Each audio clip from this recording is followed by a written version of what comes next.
Political and Global Studies, and I'm here to talk to you today about the electoral college.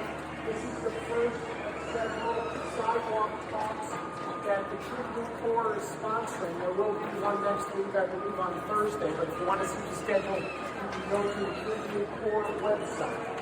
I'm going to explain the electoral college very quickly in about 8 minutes, and for any of you that have questions, you are more than welcome to ask them. If you came to see someone asleep, you came to the wrong place. So, electoral college. I have created a handout if you would like one. There's one over here. It just creates an outline of both the origins of the electoral college and the electoral college process itself. So the first thing I want to mention about it is that it was created by the Constitution. Why is that important to know? Because there is really no other provision in the Constitution that has attempted to be amended nor in the electoral college. And there are some people who are adamantly opposed to it. If you want to change the electoral college, it's necessary in most instances then to amend the Constitution. So that's where the electoral college comes from. The Constitution has been amended twice by the Constitution. The 12th and the 23rd Amendments. The 12th Amendment created separate votes for President and Vice President. The original process worked like this. The candidate with the most votes became President, and the candidate with the second most votes became Vice President. So you could actually get a President and a Vice President from two different political parties, as was the case with John Adams and Thomas Jefferson. The 23rd Amendment gave 3 electoral votes to the District of Columbia, which remember is not a state. So how does the process work? The first thing to know about the process is how many electoral votes are there? There are an equal number of electoral votes to the number of seats in Congress, plus after the 23rd Amendment, the 3 for the District of Columbia. Because there are 435 seats in the House and 100 in the Senate, that means 535 electoral votes to Congress, 3 in the District of Columbia, that's 538 electoral votes. To win the electoral college requires a candidate to receive a simple majority of the electoral vote. What's a simple majority of 538? It's 270. So that's the magic number.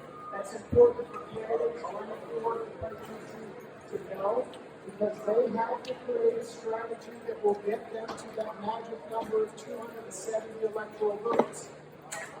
There's no guarantee that a candidate will get 270 electoral votes. The process provides for a provision that no candidate receives more than 270 electoral votes. The election is decided by the House and the Senate. The House picks the president, and the Senate picks the vice president. When the election goes to a House, each state gets 1 vote. California has 1 vote. Rhode Island has 1 vote. And whoever gets a simple majority of the states, that would be 26 states, then becomes president. And the Senate then picks the vice president. So how many states does how many electoral votes does each state get? The number equivalent to the seats in Congress. How are those electoral votes distributed in the states? In 48 of the states, the winner-take-all process is used, meaning that the candidate that wins a plurality of the popular vote, not a majority, but a plurality of the popular vote, gets all of the electoral votes from that state. So even if a candidate only gets 1 more vote than another candidate who lost by 1 vote gets 0 electoral votes. One exception would be the 2 states that don't use the winner-take-all system, Maine and Nebraska. They give the statewide popular vote winner 2 electoral votes that correspond to their Senate seats, and then they count the popular votes in each of their congressional districts. For Maine, that's 2 districts. For Nebraska, it's 3 districts. So it's possible for the electoral vote to be split in Maine and in Nebraska, which it has been in recent elections. You may be asking, what does it matter if I vote on election day for the president? How does my vote count in this process? Well, your vote counts because what you're doing technically in the electoral college system is not voting directly for a presidential candidate. You are voting for a slate of electors that are pledged to the candidate that you want to win the election. That's what you do when you vote in November.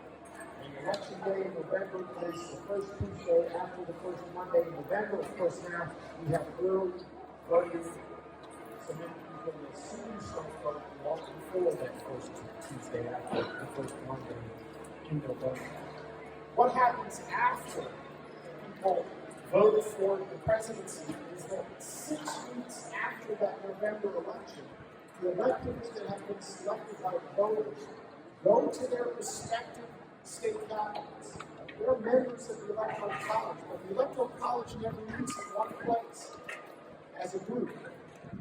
Individual electors from each state go to their respective state capitals and they cast their votes. Each individual vote from an elected counts. That's why it's possible to have what's called a faithless elector. A faithless elector is somebody who is supposed to, based on the popular vote for one candidate, but instead votes for a different candidate, which can be anybody, including Mickey Mouse, or not vote at all, which happened in the 2000 election. Faithless electors are rare. They have never decided the outcome of a political election, but one of these things that just might happen. Once the electors vote in December, the next big date to remember is one that most Americans never paid any attention to until 2021 on January 6th. Now we talk about January 6th because of the storming of the Capitol. Why was the Capitol stormed on January 6th? Because that's the real election day in America. That's the day when the joint session of Congress, the House and the Senate, come together. The presiding officers, the sitting vice president of the United States. That's why Mike Pence was such a big deal on January 6th. And that joint session of Congress opens the electoral votes from the states and the District of Columbia. They count the votes, they determine the winner, they certify the election. So January 6th was a big deal because many of Donald Trump supporters who stormed the Capitol wanted to stop that from happening on that day, stop the certification of the election on January 6th. But that's the end of the process, is January 6th. Do you have any questions? There are a lot of other details about the electoral college, but in 8 minutes, that's about the best I can do. The problem that caused the election of 1824, which is an election between Tennessee's own Andrew Jackson and John Quincy Adams. Even though Jackson received far more popular and electoral votes than John Quincy Adams, Jackson didn't meet the threshold to win the Electoral College in the House of Representatives chose John Quincy Adams. 4 years after that, Andrew Jackson beat John Quincy Adams in a rematch and became president. Is there a movement to reform the Electoral College? There have been several movements to reform the Electoral College over the years, primarily based on what some consider, which is the problem of one candidate winning the popular vote and another candidate winning the electoral vote. There also have been efforts within the states to change the way electoral votes are distributed in particular states. In other words, states are free to distribute those electoral votes how they choose. The winner-take-all system is merely a custom that has been written into law in the states. But states could change that and count their electoral votes and distribute them in a way that may be Nebraska. And that would be a significant change in the system. It would change the strategies that candidates use when they campaign. There's no reason, for example, for candidates to maybe go to states like California. We all know Kamala Harris is going to win California by a huge margin. Will she go there? She's been there to raise money, but not to try and get votes. votes in California, in one sense, don't really matter because we already know who's going to win.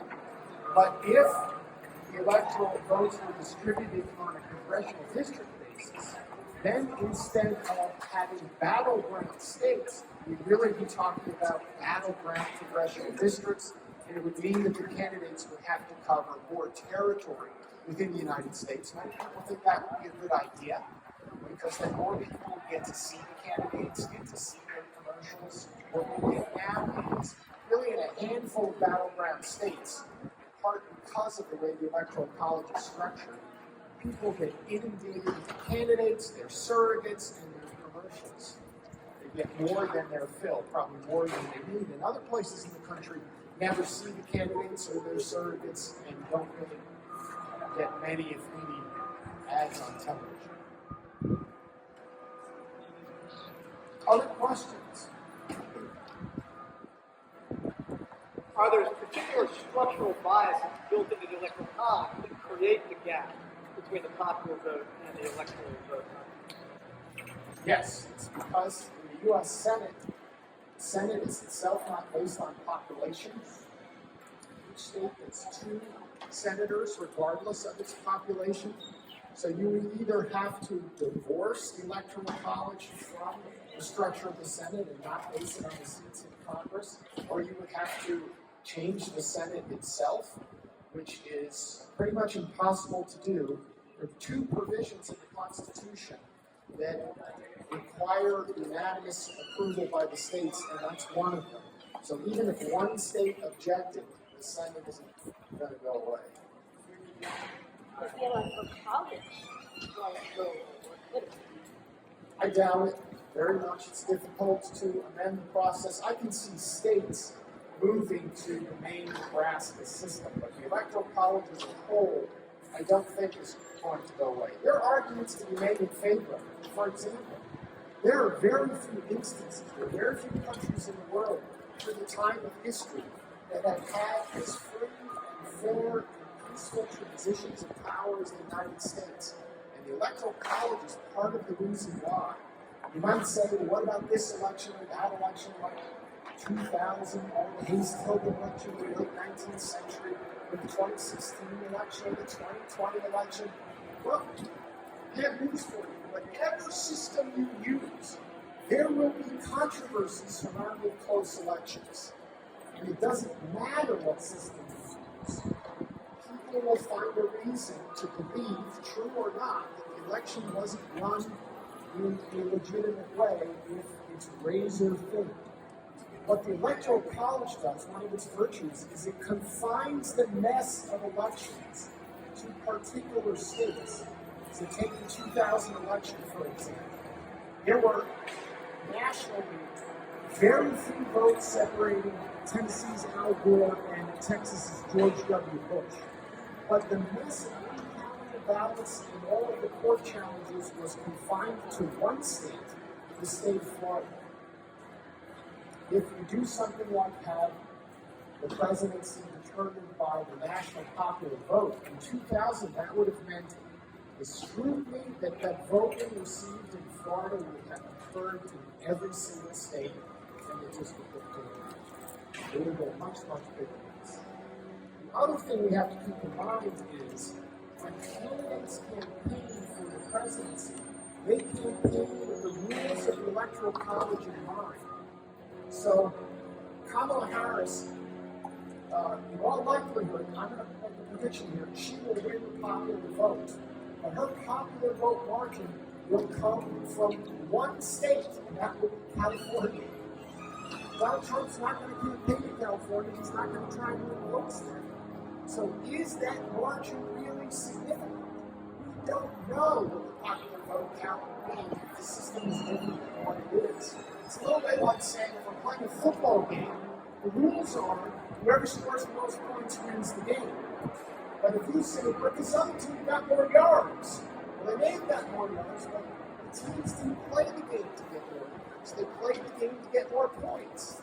So we never really know what the outcome of the election would be if it was run under a different set of rules. Other questions? All right, I'm going to